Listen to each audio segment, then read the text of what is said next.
For about a century now, physicists have been on this epic quest for the ultimate prize. We're talking about a single, beautiful theory that explains, well, everything.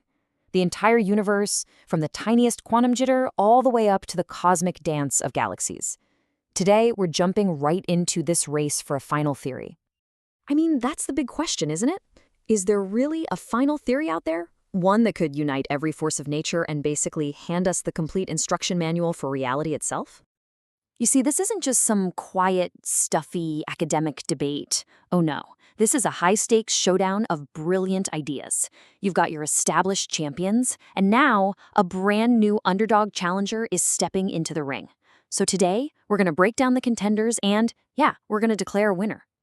Okay, so why is everyone so desperate to find this thing? Well, it's because modern physics is kind of having an identity crisis.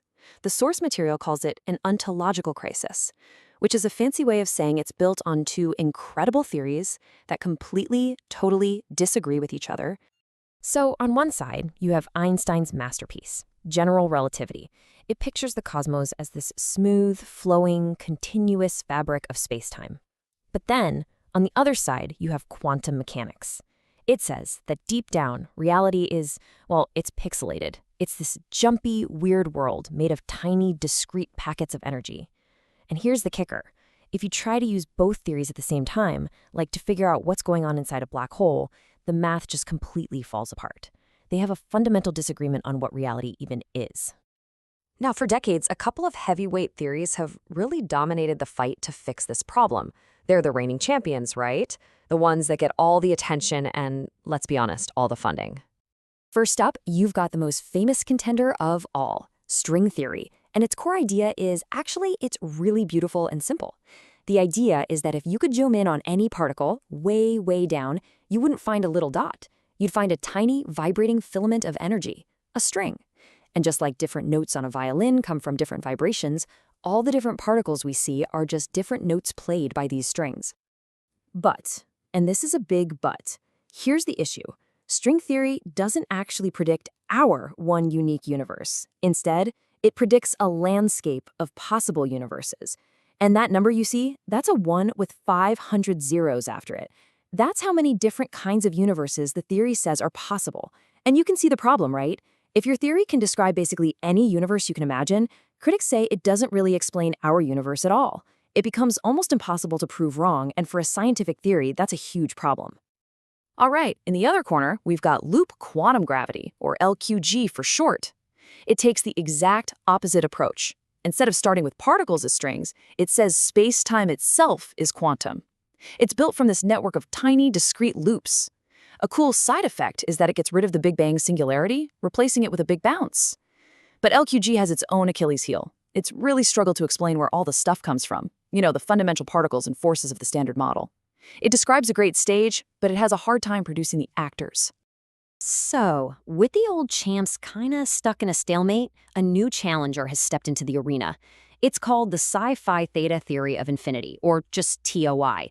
And this theory doesn't just tweak the old ideas, it completely flips the script on how we think the universe is put together.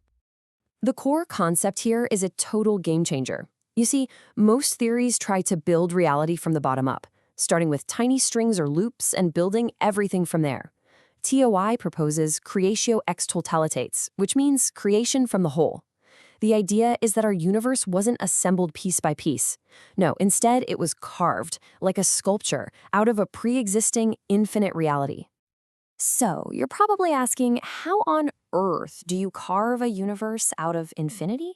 Well, the theory says that happens through something it calls the triad of existence. Okay, think of it like this. First, you start with psi. This is an infinite, boundless canvas of pure potential. It's your raw, infinite block of marble. Then you bring in phi. Phi is like a universal chisel that acts everywhere at once. Its job is to carve away everything that's inconsistent or unstable. And after all that carving is done, what's left? Theta, a single, stable, perfectly self-consistent knot in that infinite fabric. And that knot, that's us. That's our entire universe. This is all really fascinating. I mean, it sounds like something out of sci-fi.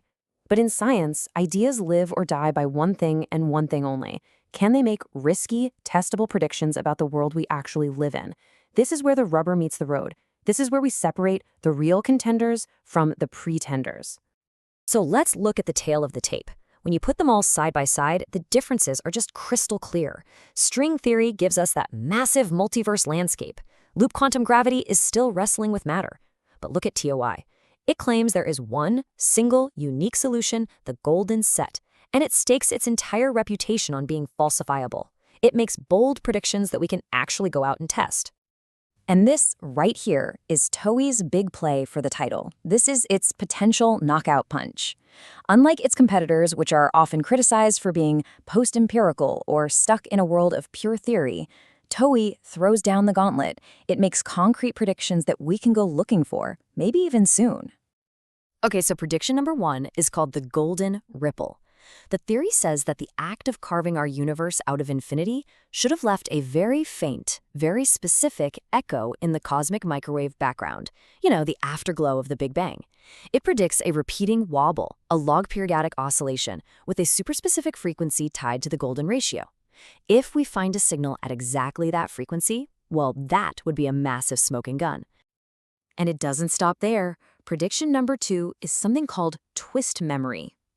TOI suggests that huge cosmic events, like 2 black holes merging, should leave a permanent twisting scar on the fabric of space-time itself. This is a totally unique kind of gravitational wave memory, and it's exactly the kind of thing that our next-generation detectors, like the LISA space antenna, are being built to find. All right, we've seen the contenders, we've got the established champions, and we've got the new challenger with its incredibly bold predictions. So, who wins? Who takes the title? Well, before we can declare a winner, we need to agree on the rules of the game. And the rules here are defined by the philosophy of science itself. There was this brilliant philosopher of science, Imre Lakatos, who gave us a fantastic way to judge theories. He argued that a scientific theory isn't just right or wrong. It's part of a research program that's either progressive or degenerative. A progressive one, that's the good one, is a theory that leads to the discovery of brand new things. It makes risky predictions that push science forward into uncharted territory. And that brings us to the final verdict. Based on that Lakatosian standard, TOI wins today's showdown. And listen, this is the crucial part. It wins not because we know it's true, but because it is designed to be provably false. It makes these specific, testable claims, like the golden ripple and twist memory. If our experiments look for those things and they aren't there, the theory is in serious trouble. And that, right there, is its greatest scientific strength. It gives us a progressive path forward, pushing us to discover new things, unlike theories that can always retreat into some untestable landscape to explain away a failed prediction. So we have to end with this thought. TOI has laid its cards on the table, the predictions are out there, experiments are coming online that could actually spot them. And if they do, if they find that faint golden echo from the dawn of time, what happens next? What does it mean if our entire universe really is just the one, single, stable knot that could possibly be tied in the fabric of infinity? Just think about that.